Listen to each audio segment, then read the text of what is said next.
We learned several videos ago that if I had an infinite uniformly charged plane, let me draw one right here, and I won't draw it infinite, and I'll tell you why in a second, that if we had an infinite uniformly charged plane, and let's say, this one's positive, that the field, the electric field generated by it, is constant. Those are the field lines. They should all be the same size. And the strength of the field, or the magnitude of the field, is equal to 2 times Coulomb's constant times pi times the charge density of the plate. So if this is infinite, so what was charge density? We defined it when we proved that this truly is a uniform electric field. But what is charge density? Charge density is just the total amount of charge, divided by the area, or charge per area. Well, if we have an infinite plane, the area is going to be infinite, and so if this is a constant number, this is also going to be infinite, and so it's kind of hard to work with. But what we also know is that when we have a non-infinite plane that has some finite area, that near the center of it and fairly close to it, it approximates a infinite uniformly charged plane. So with that said, let's see if we can figure out some of the properties of the voltage and how the voltage relates to the charge. If we were to have two parallel, let me draw it before I say it, because I think saying it will just confuse it. So let's say I have two plates. Let's say I have two plates. That plate, and then I'll do this one in a different color, and I have that plate. And let's say that they're the same size, and they both have area A. And let's say that I place plus Q worth of charges here. So this is plus Q, so this is positively charged, right? I could draw a bunch of pluses here. And let's say this is minus Q. So this is negatively charged, right? So what's the electric field going to look like between these two? Well, it's essentially going to be the combination of the electric field generated by this plate on top of the electric field generated by this plate.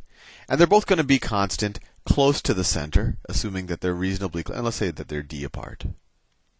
Assuming that d isn't too big, near the center we're going to have a constant electric field. For example, this green one is going to be generating, its field lines are going to look something like this. Near the center, it's constant. These are meant to look constant. Near the center, it'll look like that. And it'll start to bulge out when you get to the edges. But once again, near the center, it's constant. That one shouldn't have been at an angle. It'll start to bulge out, and it'll look something like that. And similarly, this purple plate will generate a constant electric field, and since it's negatively charged, the field lines will be going towards it, right, not away from it. So its field lines are going to look something like this, and near the center, they'll be constant, and its field lines are going to look something like that. As you can see, they're going to be of the same magnitude and in the same direction, and they also will bulge out there. So the big picture is that you just kind of have twice the electric field as you would have if you just had one of these plates. So let's say we're operating near the center of these, where we have roughly a constant electric field, and see if we can figure out the relationship between the voltage across these two plates and the area and maybe the distance between the two plates. So we know that the electric field generated by any one of these charged plates, let's say for this, I'll do it in the blue of this color. So for the bottom plate right here, what is the electric field generated? It's 2k pi times sigma. Sigma is just the total charge divided by the area.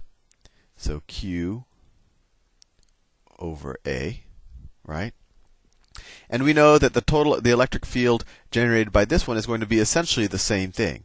I mean, we could say it's a minus a negative because it's going in the other direction towards it, but it's essentially the same thing because we see that they overlap, just drawing the field line. So the electric field from that one, and we know that they go in the same direction. If this was somehow, well, this is negative, so right, the field lines go towards it. So plus 2k pi, and this is q over a. Right? We could have said minus and then had a minus q over a, but we know that they go in the same direction, so we know that they're going to be additive. And so we know that the total electric field is going to be 4k pi q over a. So now we know the exact strength of the electric field. Let's see if we can figure out the voltage difference between this point. Let me draw it in a color that you can see. Between this point and this point.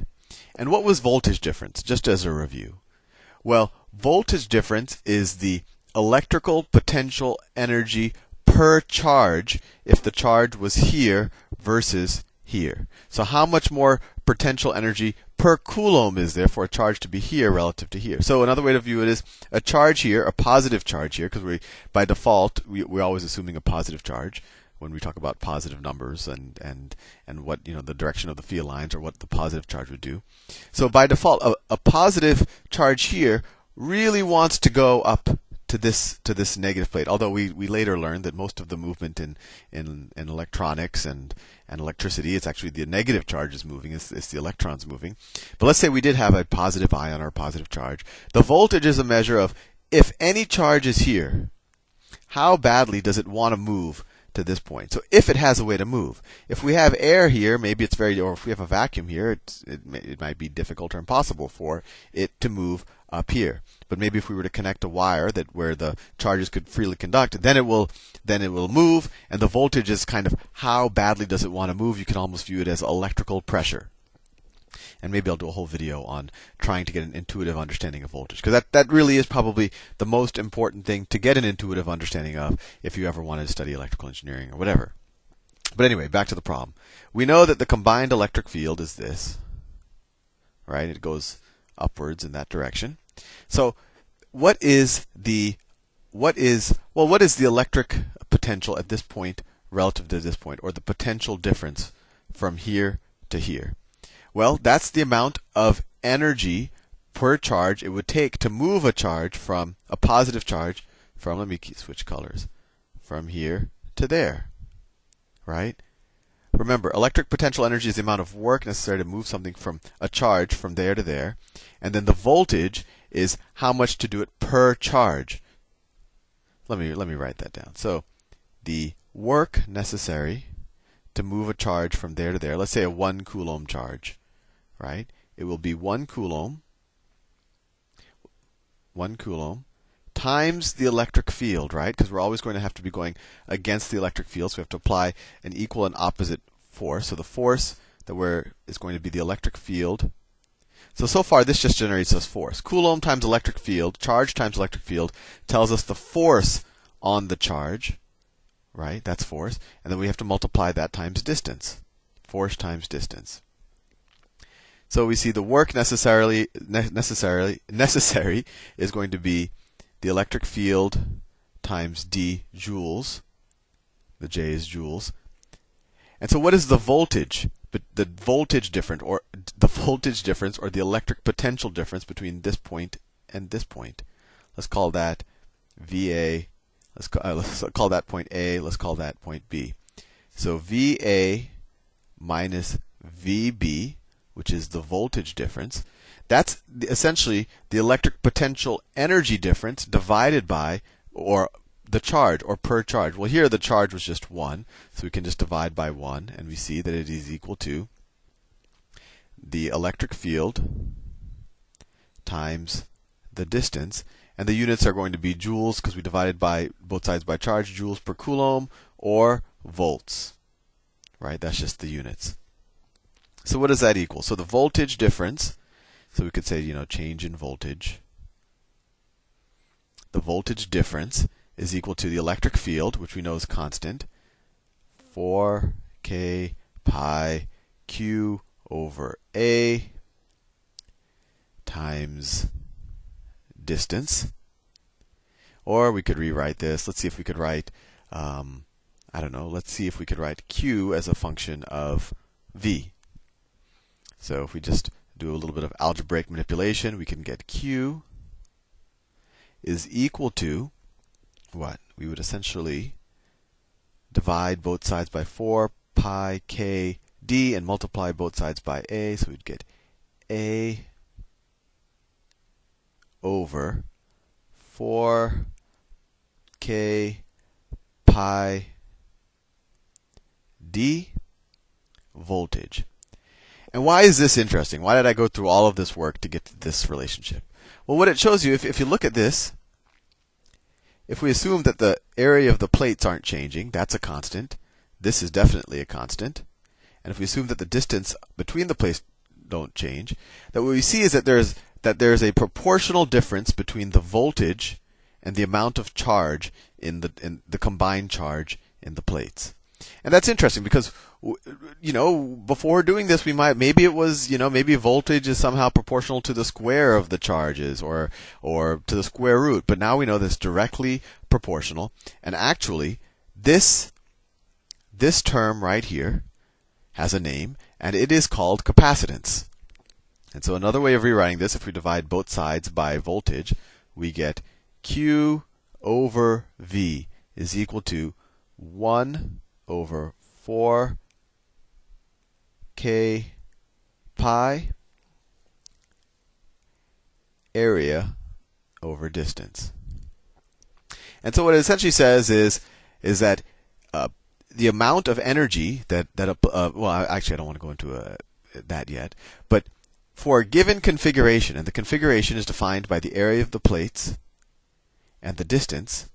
For a given configuration, if I know the amount of charge that I put onto the plates, if I did a minus Q here and a plus Q here, I know the voltage across the plates, or vice versa. If I know the voltage across the plates and I know its configuration, I know how much charge there is.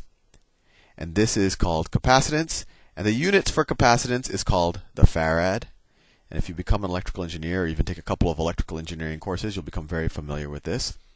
And one other thing to point out, this term right here, just so you know a little bit of terminology. This term right here, this 1 over 4k pi, 1 over 4k pi, this is often called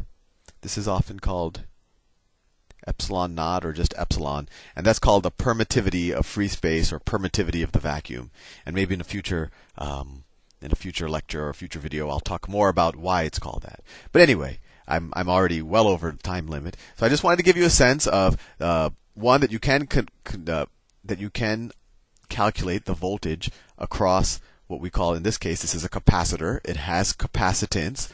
That voltage is, you can kind of view it as the electric pressure. How bad does the charge here want to move here? And if you put a wire here, you'll learn in a second that, not in a second, in several videos, that charge will flow, or actually the negative charges will flow this way and generate current. And we'll do that when we start learning a little bit more about electricity.